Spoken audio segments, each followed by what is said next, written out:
We are looking at how to pronounce these name of Greek origin, generally used for girls, meaning originally sun ray.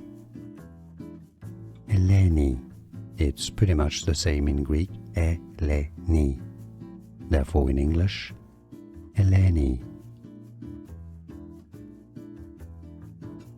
We are looking at how to pronounce these name of Greek origin, generally used for girls, meaning originally sun ray. Eleni, it's pretty much the same in Greek, Eleni. Therefore in English, Eleni.